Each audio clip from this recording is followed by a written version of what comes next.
Hi,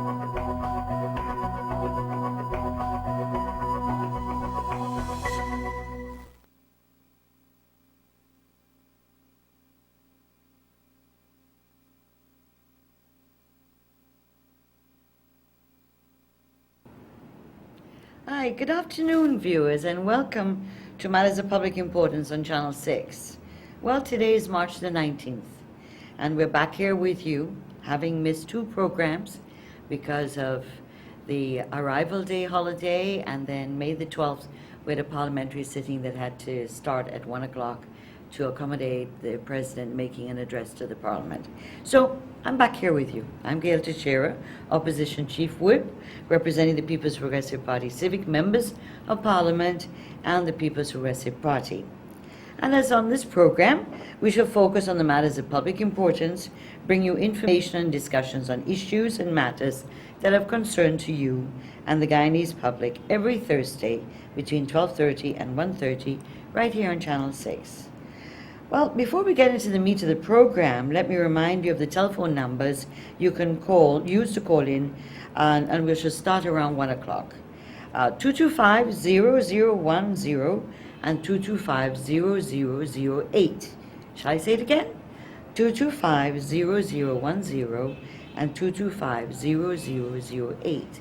And I need to remind the viewers, no profanity, no threats, etc., or I will be forced to cut you off. Okay? And I don't want to do that. As usual, from week to week, when we meet, there's so much happening. There isn't enough time on the program to discuss all the matters of public importance. But let's focus on the first anniversary of the swearing in of President Granger and the installation of the APNU AFC coalition government. It's their first anniversary. And for that, they put out a very glossy magazine called First Year in Office, 24 pages, with their view on what they have accomplished. And of course, they've had the centerpiece ads in the newspapers with the 50 for 50, showing what they've done. And of course, the People's Progressive Party has publicly, in formal press releases, by the Leader of the Opposition and by the General Secretary of the Party, responded to both documents. But let's quote from Mr. Granger, President of this country, when he said in a recent interview, "They, the Guyanese people, feel the bad years are behind them and only better can come. The Guyanese people are happy with the changes made by the APNU and AFC."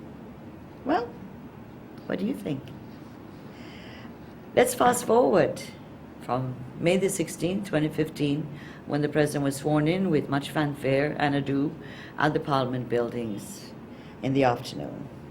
Fast forward to May 16th, 2016, today is May 19th. We fast forward to a year, and what have we seen unraveling in our beloved country? Let's go through a couple of things. And you can, those of you who are interested, take a cue from what is written in the 50 for 50 that's in the centerpiece of the newspapers. First of all, one of the big things they did when they got into office in June 2015, just a few weeks after, and actually only about 10 days after they swore in ministers, they established a huge top-heavy bureaucracy, expensive one, with 27 ministers, excluding the President, and an undisclosed number of local and foreign advisors, guesstimating at 123 persons. These are the advisors, both foreign and local, costing hundreds of millions of dollars per annum, in what we know is one of the poor countries of this hemisphere. We're not a rich country, we're a poor country, in terms of many of our neighbors around us. However, we can afford this, it appears, according to the APNU AFC government. Squandermania and extravagance of the government with astronomical increases in their salaries. That was done in September 2015. Increases in allowances, which have not been publicized, and these are overseas travel allowances, which were increased astronomically, and also remove what was the requirement under the PPC government that you had to return whatever money wasn't used, you had to provide receipts, and etc., etc. In the case of the new ministers, they do not have to account for the money that they received to travel overseas. Vehicles, well, we're seeing them on the road. Vehicles galore, new vehicles. Some new vehicles with old license plates. We talked about this months ago. Lots of security people following all these ministers and prime minister and vice presidents, and of course the president is entitled to his security. And rental of properties. The cap of the ministers in the PUP government for rental of properties, those who lived out of town or who didn't own their own houses, the government rented properties at approximately $180,000 per month. Presently, the new ministers are renting, a number of them are renting properties at $500,000 and $1 million per month. But remember, the working people cannot get the 20% or significant salary increase that was promised during the election campaign. So an approximate 5% increase for 6 months of 2015 and no salary increase thus far for 2016. An economy that is in steady decline. Business is flat. And you know, at a press conference the leader of the opposition had yesterday, he pointed out that what were the problems in the economy and business and so forth. And we all know what is going on. We all know that business is flat. Whether you're a market vendor, whether you have a restaurant, a hairdressing salon, manufacturing, big shops, small shops, medium shops, we all know that business is flat. Nothing is really happening. And so, as the opposition leader, Dr. Bharat Jagdeo, said, that the government seems to be clueless in how it is running this economy and running this country. They seem to be going in different directions. There's no clear plan, there's no clear strategy, and a lot of what they're doing is not profound. It is not creating the stimulus that is required in the economy. And so, you know, we have to talk about some of the things that are happening, you know, that are causing some of these things. What is making people not want to invest? The opposition leader contended that the lack of investor confidence, both foreign and domestic, is in direct response to the actions of the APNU AFC coalition government. The move to go after private property, title land, and core homes that belong to ordinary Guyanese. The ambiguity of the foreign investment concession regimes, the surreptitious increase in taxes on the productive sectors, and the politicization of the Guyana Revenue Authority, which investors see as a move that undermines what is supposed to be a level playing field in the private sector. He concludes, nobody wants to invest. So we were promised in the first few months of this government that the investors would be heading for Guyana. Well, where are they? We're not seeing them yet.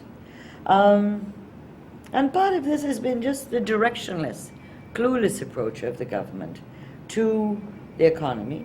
They have taken haphazard actions, and they seem to have no plan to address the economic problems and growth, and to target and make growth the main issue and economic stimuli the main issue to get this economy back on the road.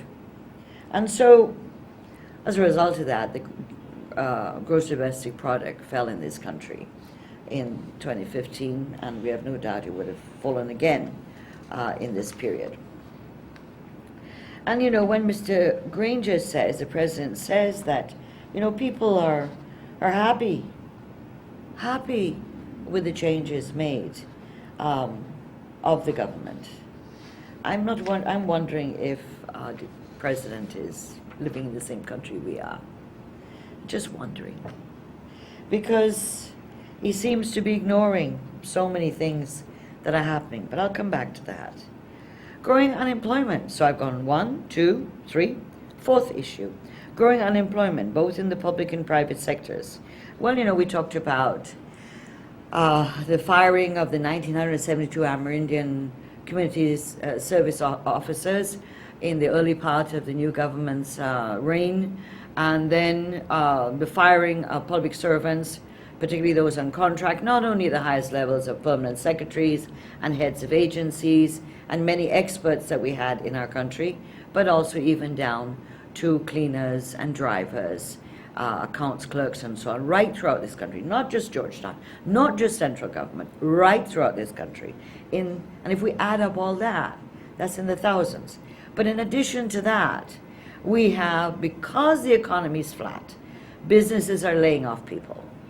Even small people that had extra people working with them, little bottom house activities. They may have had 2 people helping them, they've fired, they're reducing them. The construction sector is not growing as it should, and therefore hundreds of workers have been released from the construction sector at a time when there is need for economic growth. So we know that there's growing unemployment both in the public service and the private sector, whilst of course the opposition, the government has hired 1,000 more people on contract, majority of whom are their party supporters, people they made promises to, etc. And of course, a result of all this, the 5th issue, is the growing poverty and social insecurity. You know, cost of living has gone up, and that people have less money to spend. And this accusation by some, I've heard from the Minister of Finance and other apologetic writers in the newspapers, that it's because the drug money has dried up. This is an absolute farce. The point is that money has dried up because people are not earning enough, and that the economy is going down, and therefore the amount of economic activity is reducing. So people have only a certain amount of money, and therefore they're not going to spend it as they did before. One of the judges of how an economy is picking up and growing is people then spend it, when they have extra cash, on some of the niceties of life. Hairdressing, nails, restaurants, entertainment, going to the National Stadium for the shows. A number of the shows recently have not had a good turnout, and so on. Because people have to watch where their money, they've got to pay rent, or they have to pay their mortgage, they have to pay a loan, if they bought a car, they have children to put to school, and so on. So less money is circulating than before. So this talk about drug money has nothing to do with that. It has to do with the way this government has been managing the economy. Well, we all know there's an upsurge in violent crime in our country, and all along the ministers and Minister of Public Security and even the President himself were not deeply concerned. They said the statistics are showing otherwise.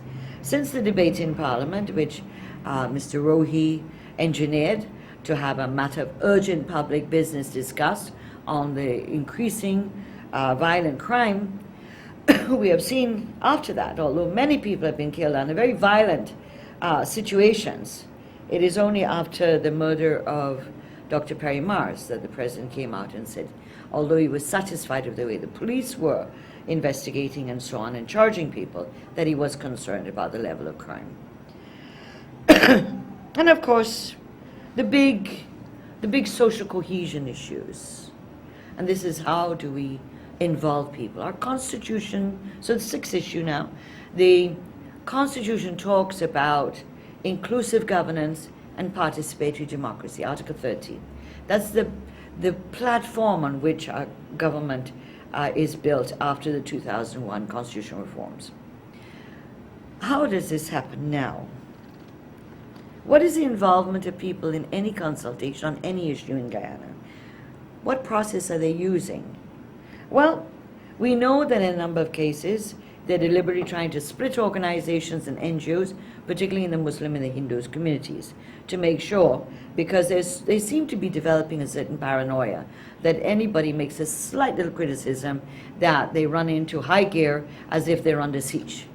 And so they seem to want everybody to be yes men and yes women around here. And so they are deliberately trying to split legitimate, long-serving organizations, civil society organizations in this country. And we're seeing that in 2 areas, amongst the Muslim community and the Hindu community. Their disregard for people's views and people's survival, and basically rule by diktat. And why do I say that?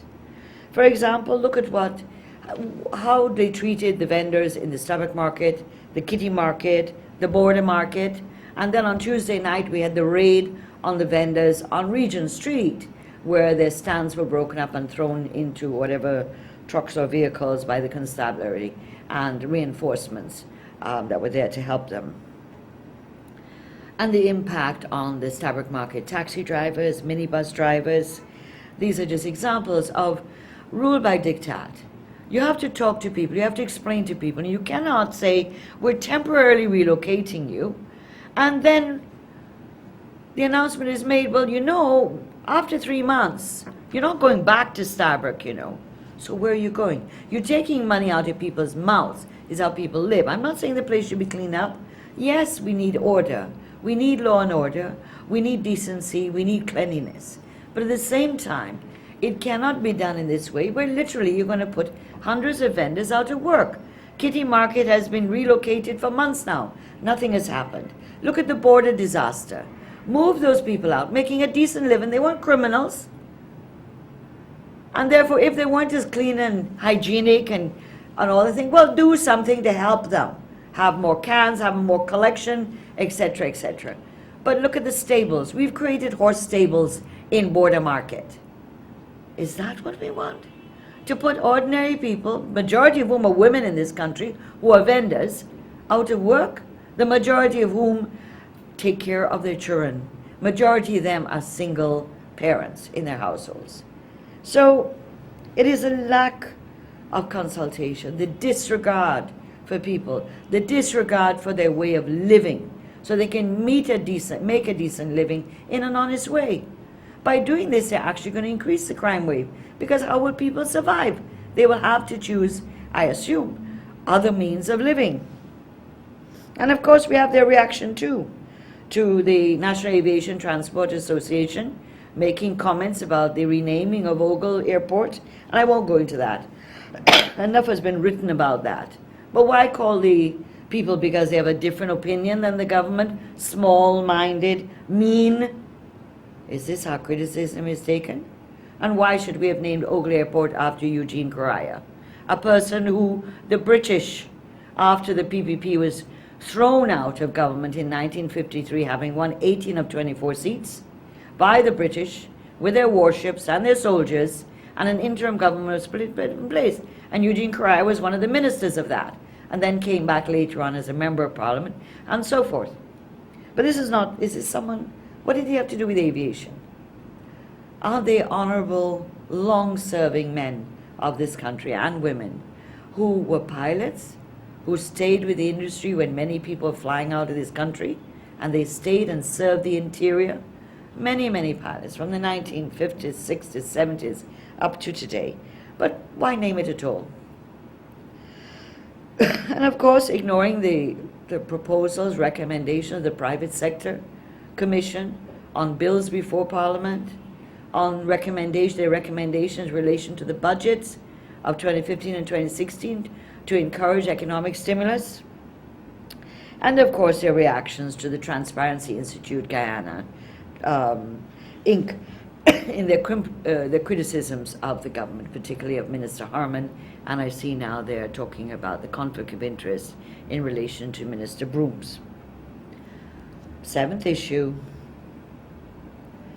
I lost track of my numbers, 1, 2, 3, 4, 5, 6, 7, 8, yes, 9. Paramountcy of the party we see emerging in different levels. The lines are being fudged again between what is state and government and what is partisan politics. So the branding of Guyana, yellow and greening of Guyana. I love colors. I love these colors. We're in the tropics. We should wear bright colors and it'd be lovely. And that's my individual choice what I wear. It's a different thing when the state, having gone through election and the government is elected, decides that their party colors become the official colors. And so buildings, uniforms, etc. Workers are told where they're going to get the uniforms from, which tailor to go to, and of course, there is the Apnu green and yellow. And so these are signs of the times and what we will be seeing emerge more and more in our country. And of course we have the installation by the Minister of Communities of APNU mayor, deputy mayor in Mabaruma, chairpersons and deputy chairpersons in the 6 tied local authority areas, the NDCs, in the post-March 18 local government elections in violation of the electoral laws. The matter is now a matter before the court. But GCOM has the authority. If the overseers and the town clerks refuse to name a date for the by-elections or runoff elections for the mayors and the mayor and chairpersons and deputy chairpersons in these 6 NDCs, GCOM has the power. They've been waiting from March to now. The Constitution gives them powers. Let them name the date so these elections can go on and these 6 NDCs can get on with their jobs. And of course, you know, we start getting into marginalization, alienation of our people, whether it is on gender. Women seem to not be playing a major role in this government at any basic level. Age, where are the young people who were promised, you know, who were promised so many things in the election campaign? And yet, Mr. Granger recently said, the President recently said on a program, we need to change from the mindset that government owes people employment. And yet remember, this is one of the major platforms during the election campaign of creating employment, particularly for youth, and raising young people's status in society so that they would have a greater say in what's going on. Where's that gone? Religion? Well, I won't touch that one today. Class, of course, urban, middle class, seem to be the ones that are running the show. As my dear friend Dr. Leslie Ramsamy said in one of his ruminations, that government of the few, by the few. And then of course ethnicity. And you look at every photograph, you look at photographs, you look at events. Seems as if a lot of people are being left out, not included. And so, poor Guyana, after a year. I'm not finished yet though. And so we will go on to the imminent closure of Wales and LBI estates that will have major repercussions on the workers and their families, private cane farmers and their families, surrounding communities and businesses who rely on these estates for their existence. Does it make sense? You're firing people from Wales, and yet the minister just said, I think it's in today's paper, the gentleman who reads the headlines before I come on, you know, points out they're not clear what they're going to do with Wales up to now. So, you know, it's like you have a house and you decide you want to move. You don't know where you're going to, but you tell your landlord you're moving, but you don't have a clue where you're going. You know, that's what's going on in Wales. You're firing people again, and you're firing people from LBI. Again, clueless. Why would you do this to our people? Why would you do this at a time when you're in an economic decline? Why would you do this to hurt? Who are you hurting? You're hurting the country. You're hurting all ethnic groups. You're hurting all political parties and people who voted for whichever the party they want. And they're hurting their own supporters too. And of course, the rice sector. They've abandoned the rice farmers, their families, and the communities to the winds of fate. And of course, as you know, the debate started on May the 12th on the state of the rice sector, which we brought in Parliament, and it will continue on the May 24th sitting, because we're very, very concerned. And I think you would have heard by now the Minister's response to some of the proposals we made in the parliamentary motion on how to save the rice sector. Question of procurement of goods and services as rewards to government's electoral financiers. And you know, we could talk about quite a bit about these things, and we have done over the various programs. But you know, we could list about 20 areas, and Dr. Barajak, they were the leading opposition yesterday's press conference, pointed out to a number, there was 20, and some of them you know already. Fedders Lloyd with the specialty hospital, which the Transparency Institute of Guyana, Inc. has commented on. The Christopher Ram, who always comments on everything, he's commented on, and even other opinion makers. And of course, the scandal of all, which we spoke about on April 27th, and the previous program, the DDL write-off. Goodness gracious. A write-off that the more one goes into the figures, we're looking at 10, 15, $16 billion that this country could have got, should have got, has been written off. Why? Why would we do that?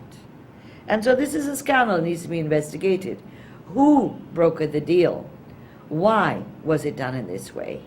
And what were the reasons for it? Someone's going to answer to the Guyanese people how we lose $15–16 billion. And of course, all the others, the drug purchases, the fact that we have shortage now, a lot of it has to do with they're trying to get their guy who financed them, who built one of their party offices recently in Kitty, that to run around the world and try and get the drugs into Guyana. And of course, that's been taking a while. The wind farm, again, another supporter, and so on.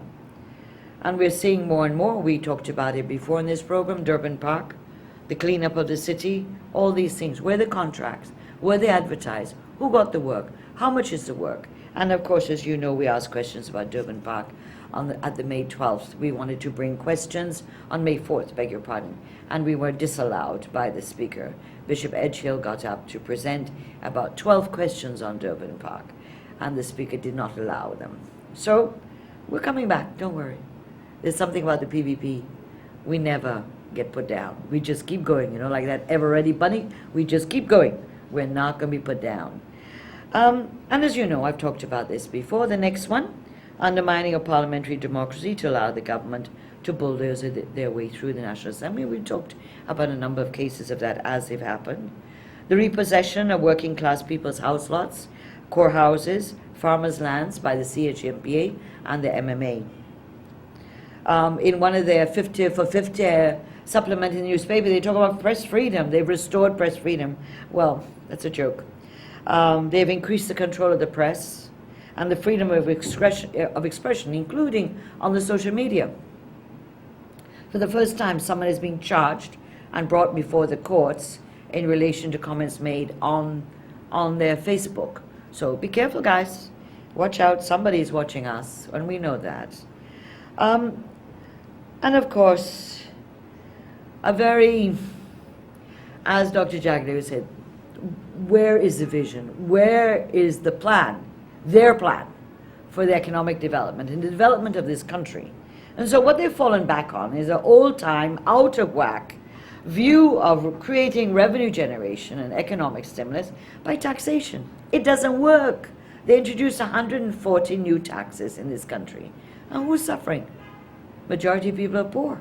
The majority of people who are not, even businessmen are suffering as a result of this. And so again, we will have another program after independence on the issues of climate change and the low carbon development strategy versus what is something called the green economy. And by the way, green economy was included in the low carbon development strategy, but this government wants to be able to have its own legacy.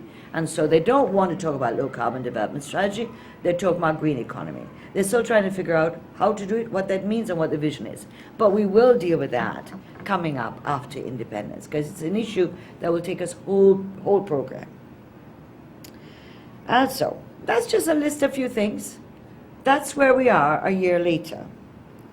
And, one has to ask the question, how was it that the government could so easily unravel structures, policies of a country that was making some positive strides as an emerging, democratic, low-middle-income country?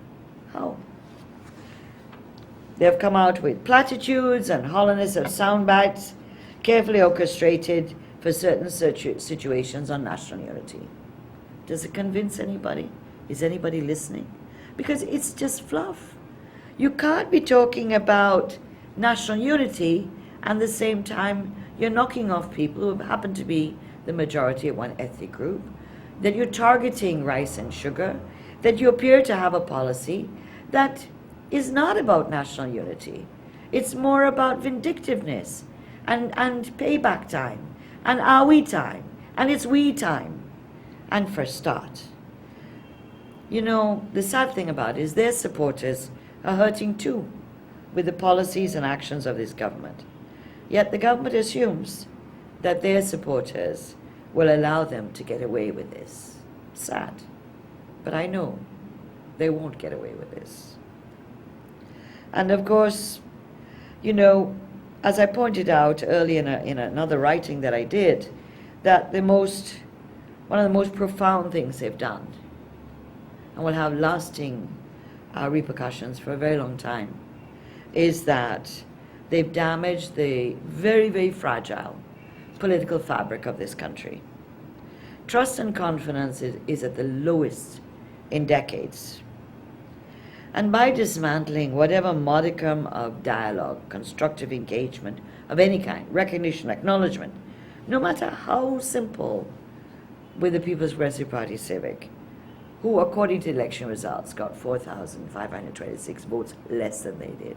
And you know my position and our position of the PUP. There should have been a recount. But now this is a matter we talk about that's in the court.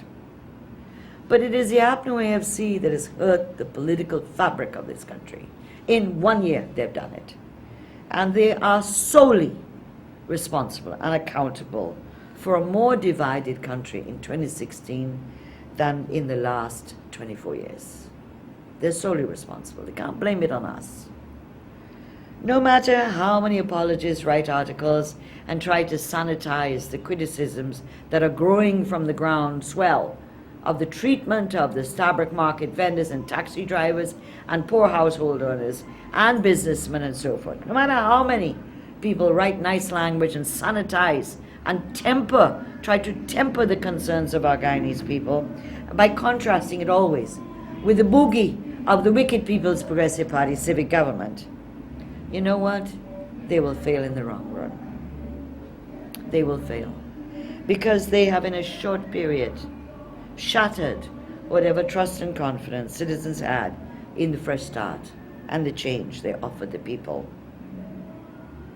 They seem not to understand that this is not the 1970s and 80s, but rather the 21st century, with young population, 58% of our population is under the age of 35, who live in a new world, a rapid world of fast information, young and well-informed, and not dependent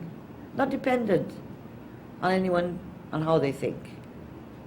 They're fiercely independent, and so they will, and they have felt, betrayed by this government, particularly those that voted for them.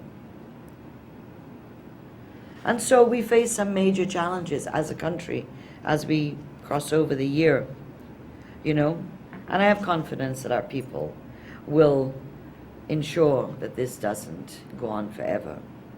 The APNU AFC claims to have unleashed Guyana. The headlines in that big center spread, Guyana unleashed. Well, I didn't know we were leashed, because I always think of leashed, that you've got someone with, like a dog with a chain and a collar and stuff like that. But anyway, that's what they said, Guyana unleashed. And that theme and that slogan may backfire, because the people may unleash the APNU government from its ivory tower and the cocoon it lives in, where the reality in the ground isn't matching their words at the top. But anyway, I have confidence in our people, always have and always will. I went through the struggle for the restoration of democracy. The People's Progressive Party stood by the people and went through it. And by 1985, the growing mass movement for democracy included others who were not PPP. And I have confidence that the reawakening of our people to not let any reversals in our democracy continue. So, how do you feel? It's a year. And so ask yourself some questions. How do you feel after 1 year of this government? Are your lives better off, worse off, or is there no difference? Are you, as the President said, happy with the APNU AFC government, the changes they've made? Do you feel confident that the government has a vision of where it is taking this country? And if so, what do you think that vision is? Could you name one single thing that the government has done in the last 12 months which has had the biggest impact on your lives and your family's lives? Good, bad, or ugly? Let's talk. Call in, and we'll see if we can get the ball rolling. So the lines are open. You can call. And so we look forward to your views and to hearing your comments on a number of issues. Okay. We're still holding on for people to call in. We have here as we pointed out, that how do we feel we are? For the People's Progressive Party, we say Guyana is worse off after 1 year under the government. Under a government that has no direction. And this is what Dr. Jack Davis said, the leader of the opposition. You know, people need to have direction.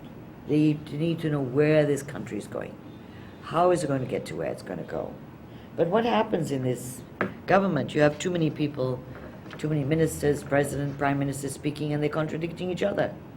The president says, yes, based on, we have put forward that we should talk to the Venezuelans about opening back the rice market, the export of our rice. President gives a soundbite that sounds as if he's not opposed to it. He's willing to consider it. And then you have the Minister of Agriculture saying, no, it's not possible. Then you have another minister saying, no, it won't work.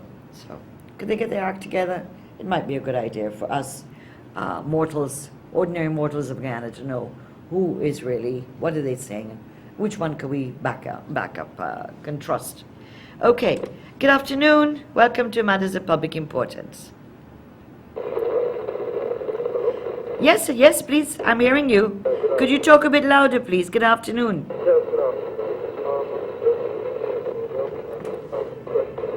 I can hardly hear you. The reception's really bad. Sorry, you hear me? A little better. Yeah, you said the question satisfied with the present government. Yes. There's a lot of noise in your background. That's why I'm... Yes, go ahead. It's really noisy. I'd love to hear what you're saying. Hello?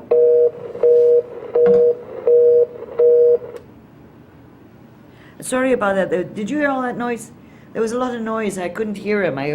And so I hope that he will try to call back again. We'd love to hear the viewers' comments on what I've been saying. Hello, good afternoon. Hello? Yes, good afternoon. Go ahead. Go ahead. Hello? Yes, go ahead. Good afternoon. Hello? Yes, good afternoon. I'm hearing you. Are you hearing me? Hello? You're not hearing me? Hello? Yes, yes, hello, good afternoon. Matters of Public Importance. I'm hearing you. Oh dear, maybe water's in the lines. You know, whenever we get these heavy rainfalls, then all of a sudden the phones start giving trouble. I don't know about you, but it certainly happens at my end. So, yeah, the phones are open, call, because I think that we need to talk. There are obviously going to be differences of views. Some people will feel, but I think we have to also look at, I hope that this government would hear the people. You know, governments, many times, I've been there, we've been in government for 23 years, 24 years. There are many times, there are many things we wanted to do. And sometimes you start off trying to do it. You get resistance. And many times you have to back off, or to amend, or to adapt to the situation. That's what democracy is about. You know, and so the big, what you call, storms in teacups, I would call them, in relation to the renaming of Ogle. What's this about forcing down this issue? You know, Ogle Airport sounded nice to me, but if you want to name it after Burnham, you want to name it after Granger, it's the people. But you know, after Mr. Correa, Eugene Correa, didn't go down well. Went down in a bitter taste. And the way it was done, this government is making major mistakes with process. Governments have a right to do many things and to bring in their programs and their policies. How it is done, that is the litmus test of whether you have a democratic process, a democratic government or not. And so the APNU AFC has got to be listening to its people, particularly its supporters, but listen to all the people. It is Mr. Granger, as all presidents of this country has said, they are the president for all of Guyana, meaning whether you voted for him or not.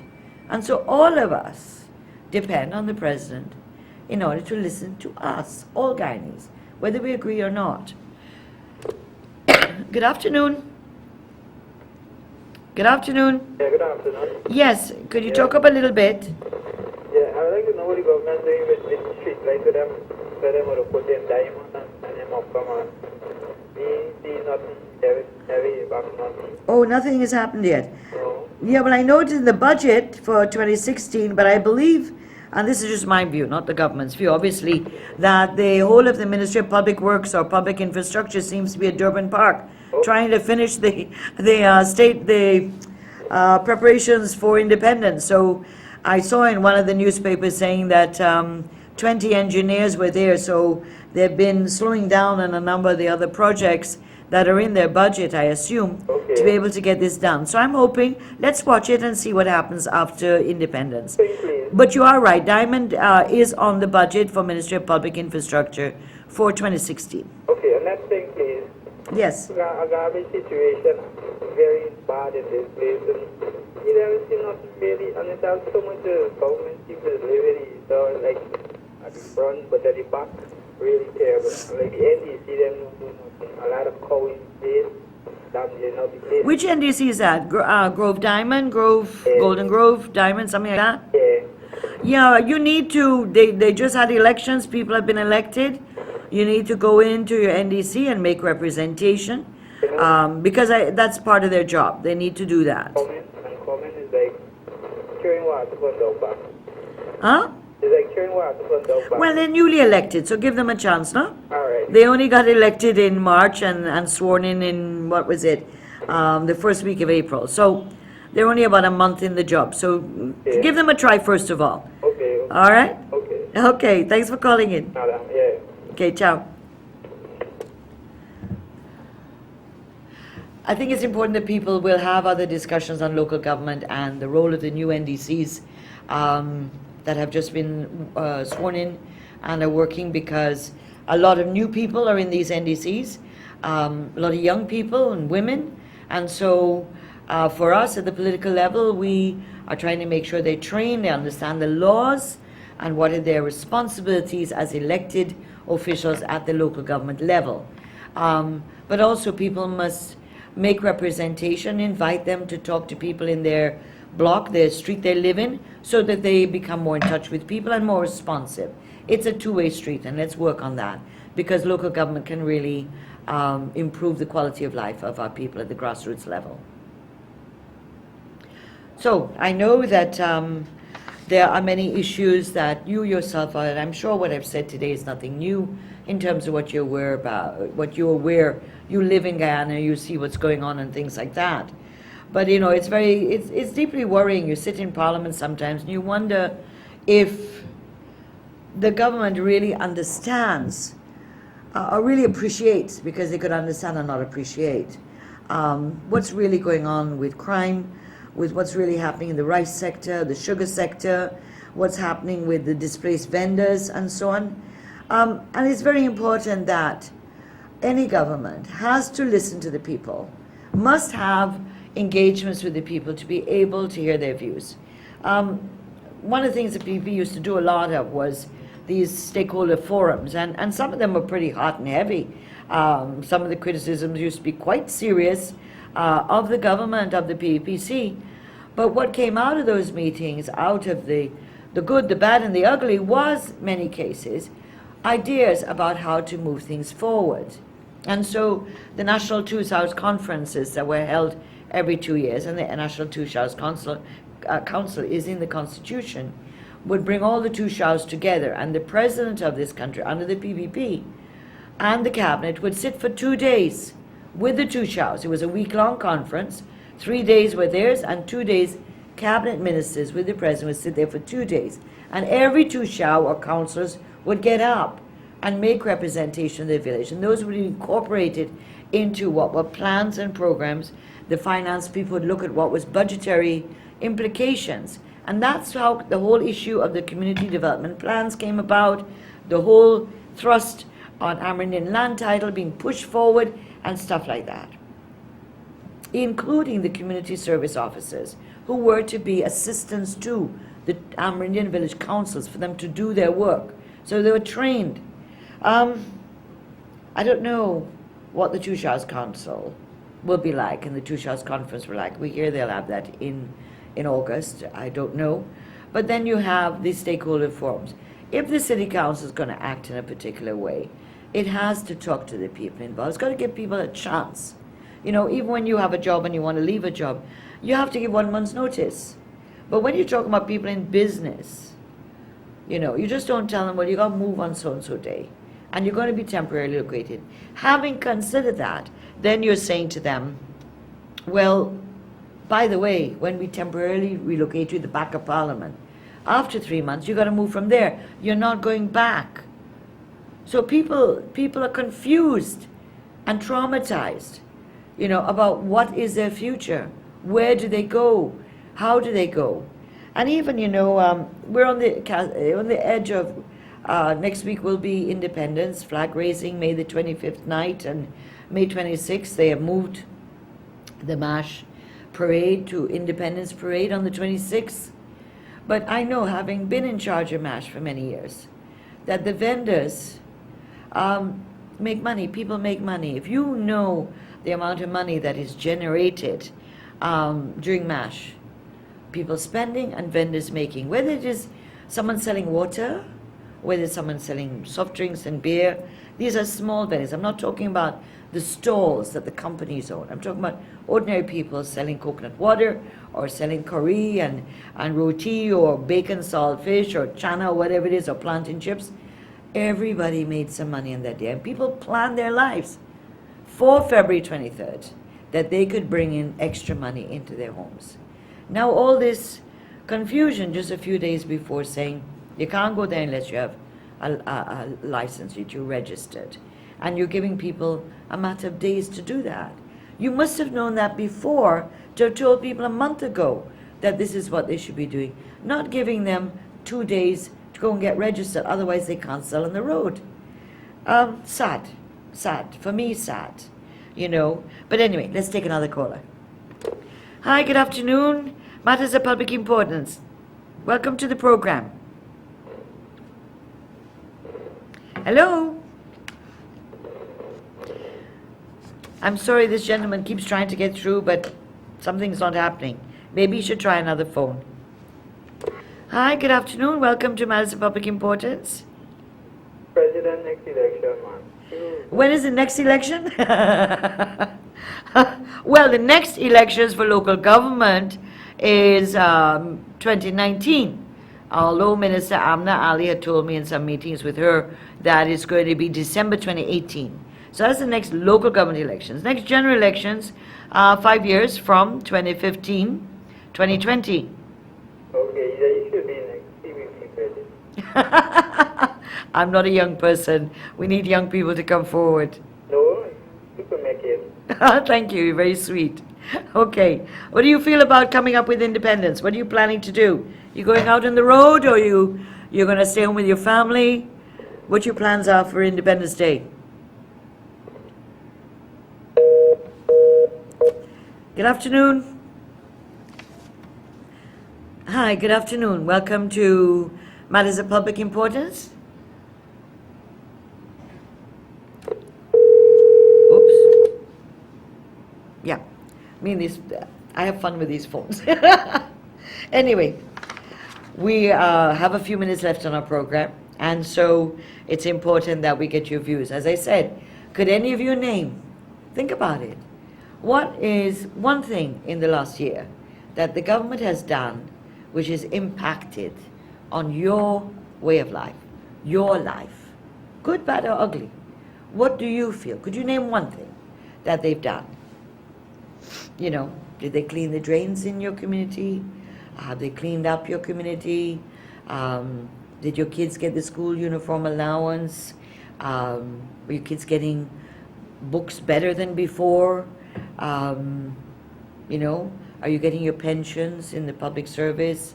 Have you got salary increases wherever you're working? What? Because we, from the information we have, we are very clear in our minds that Ghana is worse off a year later after the APNU AFC came to government. We are more divided than we were in May 2015. And it is as we, on the eve of our election, of our independence, that we can't just gloss over. You know, I'm watching now the rewriting of the history of Guyana. People are writing about independence. I've heard the president speak in Parliament on, you know, pre-independence years. Seems as if, you know, Jelly Jagan, the People's Progressive Party, I keep saying have been evaporated, vaporized by the APNU AFC. We didn't exist. It seems as if the rewriting of our history, the sanitizing of our history, is going on. You know, all the celebrations. Why not include? Why exclude? It doesn't make sense. Bad politics. You know, myopic politics. You know, when you put blinkers on a horse, it's to keep them focused. But then they only have a limited vision. They can't see the sides, they see to the front. And this is what's going on. And it's a sad thing. I keep using the word sad because so much of the constitutional reform, parliamentary reform, economic reforms, low carbon development was about taking this country and moving it forward. Imagine, Guyana was on the international arena for its progressive and actually revolutionary ideas in relation to low carbon development, in relation to carbon services. You know, one of the first countries to have had a carbon credit services agreement, you know, and one of the largest in the world. New broom, sweep clean, I guess. And you know, my mother always used to tell me, don't throw the baby out with the bathwater. And so they seem to have come in a year and decided prior to that that everything that was there before had to be wrong. And so throw it out. The problem is that government takes time to build, to change, to bring something new. It doesn't happen overnight. And you have to have human capacity. And if you fired a lot of the experts of this country, particularly you closed down the climate change unit of some of the top experts this country produced, trained and groomed for this over the years, young people, then you don't have the capacity. You don't have the capacity. And so that's why I say sad. Sad. You know, for me, this is not about celebration. It's not about celebrating. And we as a people have to do a lot to make sure that our 50th anniversary goes for the whole year. It's not just for May. The 50th anniversary is 1966 to 2016. And we need to have a range of activities for the entire year that's creative, imaginative, and to bring our people together, not to isolate us and segregate us and separate us. This is not that's not what we want as a people. I don't think any of you want it. And so the 50th anniversary continues. It will not end at the flag raising on May the 25th. It will not end at the parade on the 26th. It marks the day. That's what it does. But the year is the 50th anniversary. And in that 50th anniversary, we have an opportunity as Guyanese to be able to talk about what's next. Where are we going? Are we going to get stuck in the 50 years? Are we going to talk about what's the next 5 years, 10 years, 15 years, 25 years? What's it going to look like? I'm not going to be here, but the young generation deserve that. And they need to be involved and to speak on it. So I'm going to wrap up the program because we're coming near to the end. But, you know, let me get your views on Fresh Start. How do we do? How did they do in the first year?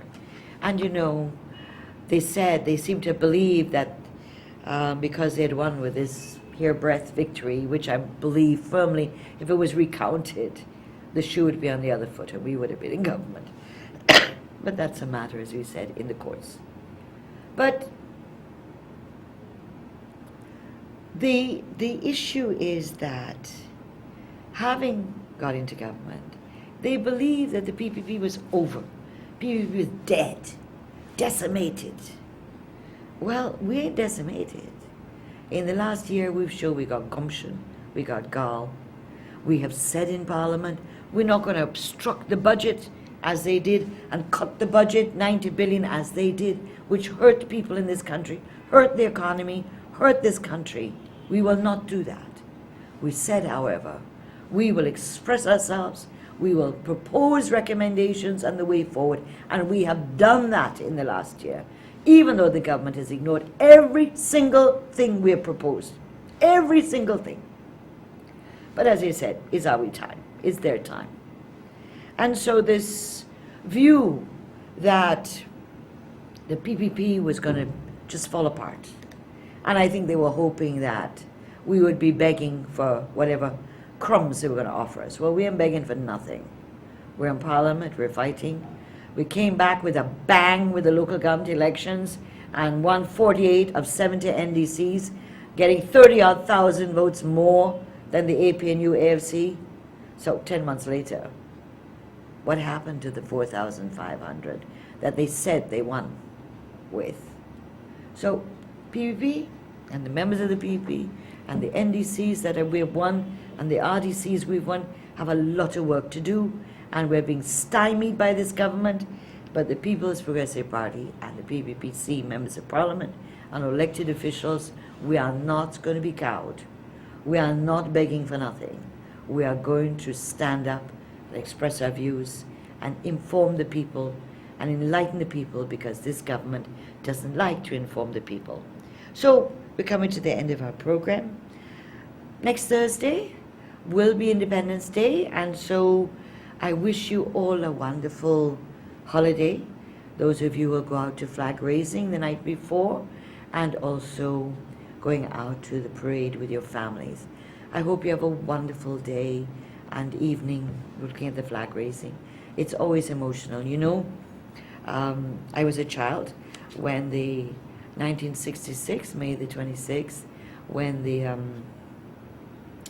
Union Jack was taken down and the golden arrowhead was raised. We didn't have television in those days, and I remember my father having the radio next to us and being all excited that what did this mean, that we were a new country, a new nation, what does golden arrowhead mean, and so on. And we were fascinated as children, and we knew there was lots of things going on. Of course, we had just come out of a really hard time as a country, but there was a lot of genuine excitement that we Guyanese, all different colors, all different classes, living in all parts of the country, that here was this new country being born called Guyana, and it was a different time. And so we couldn't see the events as you can, either physically, because I was a child, my parents didn't take me in the crowd, but where we lived, in Working Rust, that we saw the fireworks, we heard the people enjoying themselves on the streets, and so there's just wonderful excitement. 50 years later, I hope that you will feel some of that passion and love for our country. No matter who is in government, you know, it is our nation. It is where they say our navel string is buried. This is our nation, all of us, regardless of, you know, what our political persuasions are, our religious beliefs, what gender we are, what age we are, you know, what class we come from, you know, whether we're black, Indian, Amerindian, Portuguese, Chinese, mixed, whatever we are, we're Guyanese, and our navel string is buried here. And we have to be able to make sure that our nation is able to preserve the democratic strides it has made, and to make sure that we don't go backwards. We've come a long way, you know, we've come a long way. And we need to make sure that the slippage we've seen in the last year does not go faster and further into decline. So, enjoy yourselves. There are lots of activities, I understand, lots of things for you and your families to see, and you should enjoy yourselves. We're 50 years old, and this is a ripe age for any country. Enjoy yourselves. If I can come before Thursday to be with you, I shall be here. it is up to the station and the generosity of the station. But if I'm not here, have a wonderful Independence celebration with your families, your friends, your communities, with activities. Walk around Georgetown and see the decorations and so forth. And afterwards, we have lots of things to talk about. And of course, we have to keep trying to make sure that our country stays strong. All the best to you. Happy Independence. Have a blessed week. Take care. Remember what I always tell you, men and women. Don't drink and drive. We want you to be safe. We want you and other people to be safe too. So have a blessed week. We'll see you as soon as we can. Bye-bye. Ciao.